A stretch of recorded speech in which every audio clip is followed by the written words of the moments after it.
En las prisiones se cuentan historias, no importando tanto si son verdaderas o trucadas. Se ofrecen desahogo o causan espanto. Lo fundamental es sacudirse la rutina de encima, aliviar la opresión del encierro, sentir la satisfacción que provoca acaparar la atención por un momento, reinventar el propio pasado y mantener viva la memoria, en la medida en que ésta contiene rastros de la libertad perdida y ofrece puntos de fuga para imaginarse otras circunstancias.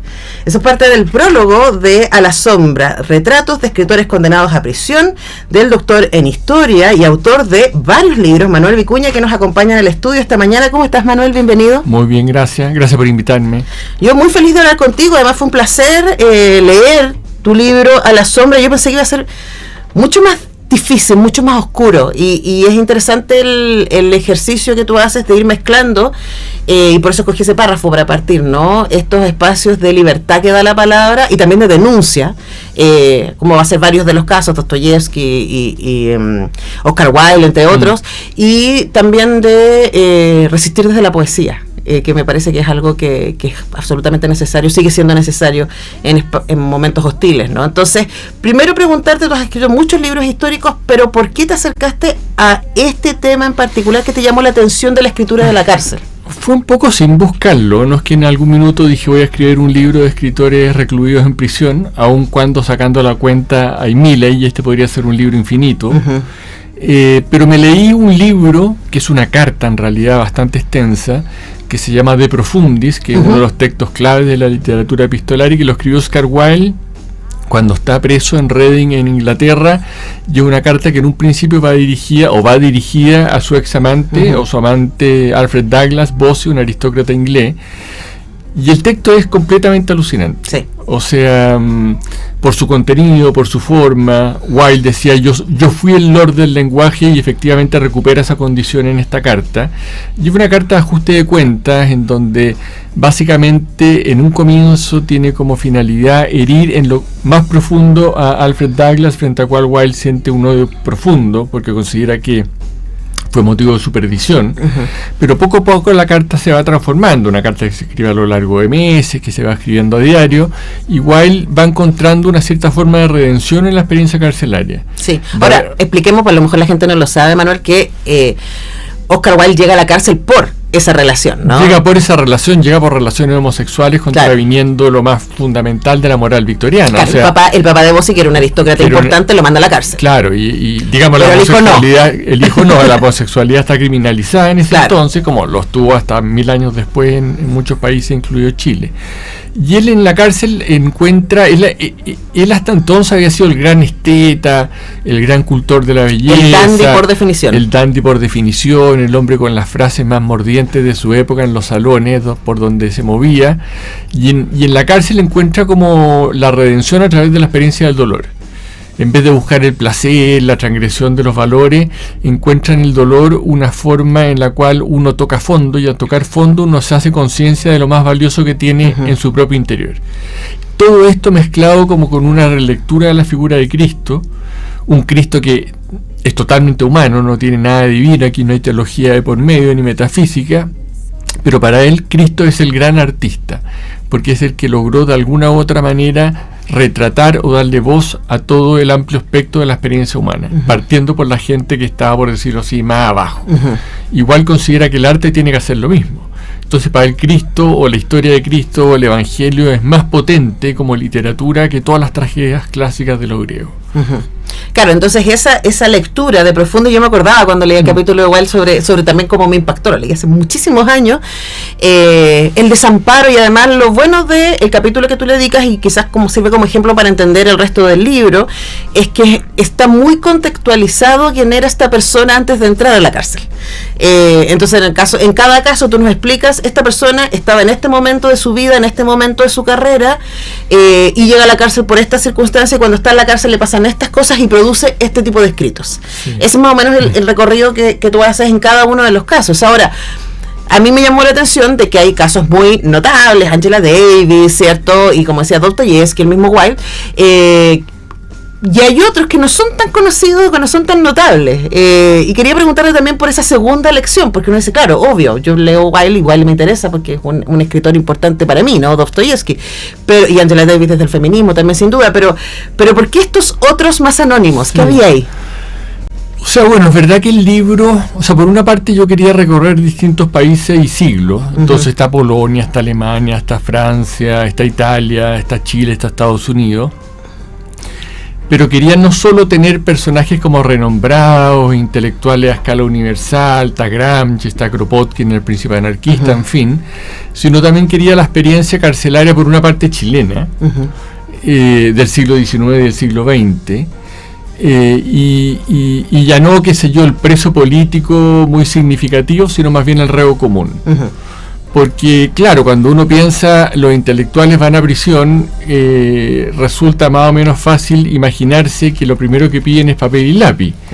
Pero a mí me interesaba ver cómo el reo común, en el caso del siglo XIX, Pancho Falcato, que es el bandido más legendario de la historia de Chile, es alguien que escribe poesía, canto lo humano y lo divino, y no una experiencia singular o única, sino que más bien muy común en la penitenciaría. Entonces teníamos a esta gente sacada de circulación, de la cual supuestamente no debíamos saber nada más, y que sin embargo tienen lápiz, tienen papel y están poetizando en décimas duro y parejo para sobrellevar la experiencia carcelaria. Y después, en algún minuto, conocí a Mauricio Reolé, el músico y poeta. Yo ya estaba con lo de las cárceles, nos pusimos a conversar, él me contó que durante un periodo había hecho talleres en distintas cárceles en Santiago y Valparaíso, y a propósito de eso establecimos una cierta relación, y él guarda en su casa mucha la producción poética o los textos de la gente que asistía a sus talleres. Y por ahí me fui interesando en esos reos, sobre todo en uno, Carlos Krempel, que tiene un pequeño texto que se publicó por iniciativa de Mauricio, y que es el texto de un esquizofrénico. Entonces, no solo era un reo común, sino alguien que escribía definitivamente desde otro lugar. Y ahí empezaron a aparecer otros personajes, entre ellos Rubén Adrián Valenzuela, que es un periodista que se hace pasar por un estafador, prófugo de la justicia, e ingresa a la cárcel pública el año 80, y escribe este reportaje que se llama La cárcel por dentro, que fue un hit absoluto. O sea, se vendían las fotocopias en la calle a ese nivel. Y él es el primero en que puede retratar un poco cómo funciona el mundo carcelario, cómo funciona gendarmería, cuál es la corrupción y los tinglados entre reo y custodio. Y es un gran ejemplo de lo que se conoce como periodismo encubierto. Claro. Digamos. Sí, me recordó lo de adoptar una identidad falsa. Lo del Nelly Bly, que hizo este mismo ejercicio en un sanatorio, diríamos, como metían a las mujeres en el siglo XIX, a finales del XIX. Bueno, y es lo que hace Tancredo Pinochet Lebrun en la década de 1910, que se mete a la hacienda del presidente de ese entonces, Juan Luis Sanfuente, y cuenta la realidad de los inquilinos y de los peones. Claro. Ahora, lo que me parece interesante del libro es esta transformación, porque uno podría dividirlo en dos grupos, ¿no? Esto que tiene que ver con las personas que ya vienen de un espacio de la marginalidad, sea por temas de salud mental o temas de clase, derechamente, y posibilidades. Entonces, ellos van a encontrar en la escritura de la cárcel una posibilidad de dar cuenta de su realidad. Y luego están los conversos, uno diría. El capítulo de Dostoyevsky es muy hermoso en ese sentido, porque él reconoce que él era una persona muy snob, era una persona que estaba como que miraba, que no sabía realmente lo que era la vida de las personas comunes y corrientes, y él va a tener una conversión de alguna manera social a partir de su experiencia carcelaria, y va a escribir un libro que es muy importante. Y quería preguntarte por eso, ¿no? Por lo que, siguiendo cada uno de estos testimonios, tú descubres que ellos descubren en esta experiencia. Sí, bueno, el caso de Dostoyevsky es bien significativo, porque ahí yo diría que es el proceso tal vez más como agudo de conversión. Él era un noble, llega al presidio en Siberia en calidad de tal. Al principio es muy rechazado por los presos, pero los presos, qué sé yo, son ex siervos. Claro. Y ven a este señor, un señorito, un privilegiado, entonces... Que llega acusado de conspiración, que llega acusado de conspiración contra el zar. Cuando tú llegabas a Siberia te tatuaban en la frente algo que te, digamos, de ahí en adelante todo el mundo iba a saber que había sido preso en Siberia. A Dostoyevsky no se lo tatúan por su condición de noble, entonces con solo hecho de mirarlo uno sabe que es un privilegiado. Claro, que está en otra parte. Y él se pasa años mirándose los zapatos, por decirlo de alguna manera, bastante solo, siendo muy odiado por el resto de los presidiarios. Él sabe que está al borde de ser linchado, por decirlo de alguna manera, pero poco a poco empieza como a sintonizar de manera más fina, gracias a su poder de observación, gracias a la atención que le prestaba a los relatos de los presos, con el mundo popular ruso. Y eso para él significa una conversión total, o sea, pasa de ser un filántropo que mira a los campesinos como con cierto aire de superioridad, en donde lo que corresponde es ayudarlos, pero sin tomarlos demasiado en cuenta, a una especie de compenetración horizontal con el mundo popular ruso, en el cual él no solo encuentra, por decirlo así, un sujeto al cual ayudar, sino más bien un conjunto de valores comunitarios que le dan a Rusia un tejido social mucho más sólido que el que promueven los valores que vienen desde Occidente, que están alentando la división y la lucha de clase. Sí. Todo esto empaquetado con una cosa cristológica, donde él encuentra en Cristo el etos necesario para sacar adelante a este proyecto que es eslavófilo, o sea, ahora contento con lo que los eslavos proponen y dándole la espalda a lo que viene de Occidente. Ahora, es interesante pensar que un libro tan importante como Crimen y Castigo no existiría si no este dolor, esta experiencia y esta, voy a usar la palabra humillación, pero en el sentido más luminoso, o sea, o la humillación en el sentido de tener que encontrarte con tu propia humildad, con tu propia condición, que es un poco lo que le pasa a Dostoyevski, condición humana, o sea, sacado de la clase, sacado de los privilegios, esto es lo que vive la gente, eso es muy interesante. Luego, él venía de otro lado, se supone que él es acusado de conspiración, entonces por razones políticas, pero luego están los militantes. Está Gramsci, ¿cierto? Está Angela Davis, que tú trabajas en el libro, y ahí la experiencia carcelaria es otra, es una experiencia que uno podría decir más desde el martirio, más desde el yo estoy pagando las consecuencias de ir contra el sistema, ¿no? Hablemos también de ese otro mundo. Bueno, en el caso de Gramsci... Rosa Luxemburgo también. El caso de Gramsci, de Angela Davis, de Rosa Luxemburgo, de Kropotkin, son todas personas que de alguna otra manera están involucrados con movimientos revolucionarios, a veces provenientes del marxismo, o sea, en general provenientes del marxismo, o en el caso de Kropotkin del anarquismo. Son gente que milita en política, que a veces ha realizado actividades conspirativas o que están partidos proscritos, que se enfrentan a regímenes autoritarios. Recordemos la Italia de Mussolini, qué sé yo, la Rusia de los zares, los Romanov. En el caso de Angela Davis está experimentando como afrodescendiente y vinculada al Partido Comunista, al Partido de los Black Panthers, toda la represión del Estado. Estamos en una época en donde en Estados Unidos los sectores más de izquierda consideraban de que era una nueva manifestación del fascismo. Además, Angela Davis era mujer, negra y de izquierda. Sí, las tenía todas y se convierte en el foco de la persecución. Y claro, todos ellos de alguna u otra manera encuentran en la cárcel un lugar, por una parte de mucho dolor, pero también de recogimiento, donde pueden entregarse un trabajo intelectual que proyecta su militancia. Claro. Y en donde su capacidad crítica de alguna u otra manera se ve abusada.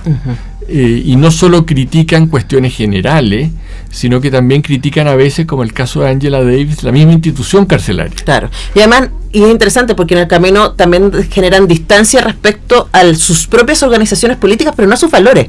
Eso es muy interesante en todos estos casos, que van a tener este distanciamiento y por supuesto, o sea, teniendo que experimentar ese dolor y esa distancia, pero sus convicciones siguen, más bien tienen espacio para desarrollarse. Sí, las convicciones, o sea, son gente, ¿cómo decirlo?, imbatible, se mantienen totalmente firmes en sus convicciones, que no flaquean en ningún momento, que incluso más bien las desarrollan, dándoles más sofisticación intelectual. O sea, Gramsci con los cuadernos de la cárcel lo que hace es, en definitiva, aportarle sangre nueva al marxismo. Angela Davis, estando en la cárcel, escribe textos que vienen a validar el rol de las mujeres, con el rol emancipatorio de las mujeres en el movimiento esclavista, y una crítica radical a la institución penitenciaria y a las instituciones judiciales que condenan a los negros de manera muy persecutoria. O sea, empieza con una definición de los presos políticos extensible casi a todos los negros que están en prisión. Y en el caso de Kropotkin, bueno, lo que hace también es elaborar sus teorías anarquistas. En el caso de Rosa Luxemburgo, escribe textos teóricos, históricos muy importantes, o sea, pero también panfletos. Les dan tiempo, lápiz y papel. Les dan tiempo, lápiz y papel, no siempre a la primera, no siempre todo lo que quisieran, pero en el fondo están en un proceso de elaboración teórico, político, que quiere apelar a la inteligencia, pero que también quiere apelar al mundo de los trabajadores. Y a la emoción, ¿no? Porque escriben desde ese dolor. Ahora, Manuel, tengo muchas preguntas y tengo 2 minutos, pero quería preguntarte por la selección, porque por ejemplo en esta misma línea a mí me llamó la atención que no esté Mandela, y quería preguntarte, y tú lo dices muy bien, hay muchísimas personas muy importantes que han pasado por la cárcel, incluyendo muchos escritores y escritores intelectuales. ¿Por qué este grupo? Mira, divertido que me menciones Mandela, porque tengo las cartas de Mandela, su autobiografía y libros sobre Sudáfrica, porque me propuse escribir sobre él. Uh-huh. Pero llegó un momento que dije, con este libro me puedo pasar la vida y tengo que cortar en algún lado. Uh-huh. Porque también uno quiere que los libros no solo no sean una escritura penitencial, sino que te aporten algo de placer, ¿sí? Y uno se cansa. Entonces, por eso quedó fuera, y porque ya sentí que como que había mucho preso político. Sí. Entonces, que podía ser un exceso en ese sentido. Y la elección es bien arbitraria. Personajes que me interesaban, personajes que vivieran en distintos países, personajes de siglos distintos, pero podría haber sido una selección completamente distinta. Uh-huh. Pero por una parte era volver a personajes que conocía, por otra parte era como interiorizarme de gente que conocía de nombre, pero que sabía que tenían unas biografías muy intensas, porque cuando, como tú lo mencionaste, yo no me ocupo solo del momento en el cual están presos. Me ocupo de un perfil de sus vidas, sí, que tiene un momento muy potente y candente en la experiencia carcelaria, pero eso no es todo lo del libro. El título, claro, en ese sentido es medio engañoso. Claro, pero sí están cruzados todas, sí, estas experiencias por esto, y hay un antes y un después. Sí, totalmente. Que sin duda está definido por esa experiencia carcelaria. A la sombra se llama este libro de Manuel Vicuña, retratos de escritores condenados a prisión. No todos serán escritores cuando llegan a prisión, pero todos van a escribir en prisión los que están acá. De verdad es un libro que, como yo dije al principio, suena muy oscuro y suena muy difícil. Es como, voy a leer este libro, voy a sufrir.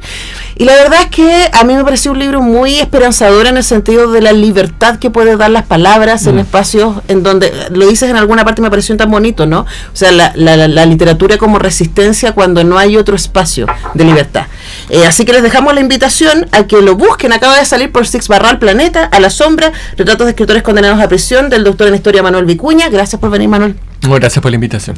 Nosotros vamos a la música y al regreso seguimos hablando de libros con las gloriosas Conia Churra y Pati Leiva.